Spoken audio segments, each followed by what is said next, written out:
అసలు ectopic pregnancy అంటే ఏంటి? ఎక్టోపిక్ ప్రెగ్నెన్సీ అనేది వచ్చిన తర్వాత ఎన్ని నెలలకి మనం ప్రెగ్నెన్సీ అనేది మళ్ళీ ఫామ్ చేసుకోవచ్చు? ఈ విషయాలు తెలుసుకుందాం. ఎక్టోపిక్ ప్రెగ్నెన్సీ అంటే గర్భసంచిలో కాకుండా కొంతమందికి గర్భం ట్యూబుల్లో కానీ, అండాశయాల్లో కానీ కొన్నిసార్లు ఈ 2 ప్రాంతాల్లో కాకుండా వేరే ప్రాంతాల్లో కూడా వస్తుందన్నమాట. దీన్నే ఎక్టోపిక్ ప్రెగ్నెన్సీ అంటారు.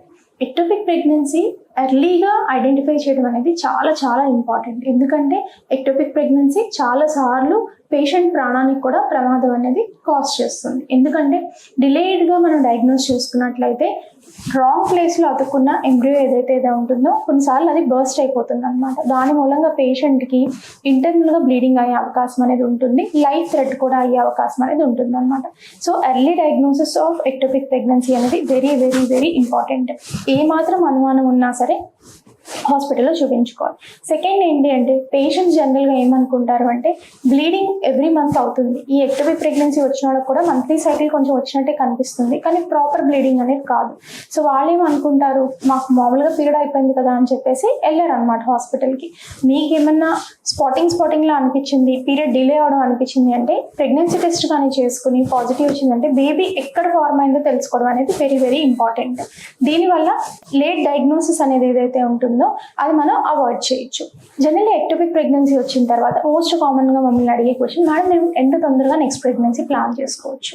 It depending on patient condition అనమాట. అంటే ఎక్టోపిక్ ప్రెగ్నెన్సీ ఎర్లీగా డయాగ్నోస్ అయ్యి మెడికల్గా ట్రీట్ చేసుకున్నారు, పేషెంట్ ఎటువంటి కాంప్లికేషన్ లేకుండా ప్రెగ్నెన్సీ అనేది తొలగించడం అనేది అయింది అంటే మాత్రం విత్ ఇన్ నెక్స్ట్ 2 to 3 monthsలో కూడా వాళ్ళు ప్రెగ్నెన్సీ ప్లాన్ చేసుకోవచ్చు. బట్ ఎక్టోపిక్ ప్రెగ్నెన్సీ లేట్గా ఐడెంటిఫై అయింది, పేషెంట్ కాంప్లికేషన్స్ ఎక్కువ అయ్యాయి, లేదు ఇంకేదైనా ఇష్యూ అయింది డ్యూరింగ్ దాట్ ప్రెగ్నెన్సీ అంటే మాత్రం డాక్టర్ సలహాతో ప్రెగ్నెన్సీ ప్లాన్ చేసుకోవడం అనేది మంచిదన్నమాట.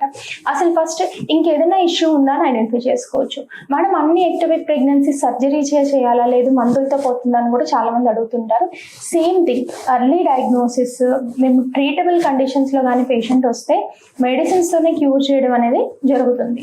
బట్ చాలా వరకు ఏంటి అంటే ఎక్టోపిక్ ప్రెగ్నెన్సీస్ మిస్ అయ్యి రప్చర్ అయిన తర్వాత వస్తారు కాబట్టి అండ్ చాలా లేట్గా డయాగ్నోసిస్ అవుతుంది కాబట్టి సర్జరీ అనేది చాలా రిక్వైర్మెంట్ ఉన్న కండిషన్స్లో చేయాల్సి వస్తుంది అనమాట. ఎక్టోపిక్ ప్రెగ్నెన్సీ వచ్చింది, లేదు ఒక ట్యూబ్ ఏమైనా తీసేసారు, కొంతమందికి అండాశయంలో వచ్చింది, అండాశయం తొలగించడం జరిగింది అంటే మాత్రం ప్రెగ్నెన్సీ అనేది తొందరగా ప్లాన్ చేసుకోవచ్చు. అంటే అరౌండ్ 4 to 6 months తర్వాత.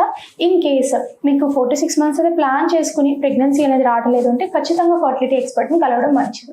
మేడం ఒకటే ట్యూబ్ ఉన్నా సరే ప్రెగ్నెన్సీ వస్తుంది అంటే డెఫినెట్లీ ఒకటే ట్యూబ్ ఉన్నా సరే ప్రెగ్నెన్సీ వస్తుంది. హెల్దీ ట్యూబ్ అయి ఉండాలి. బట్ డిలే చేయడము, లేదు ఇన్ఫెక్షన్ ఏమన్నా ట్యూబ్ ఉండడం మూలంగా పక్క ట్యూబ్ కూడా అబ్నార్మల్గా ఉండడము అట్లాంటివి ఏమన్నా అయితే అంటే ప్రెగ్నెన్సీ అనేది రాదనమాట. సో ఇవి తెలుసుకోవడం అనేది చాలా మంచిది.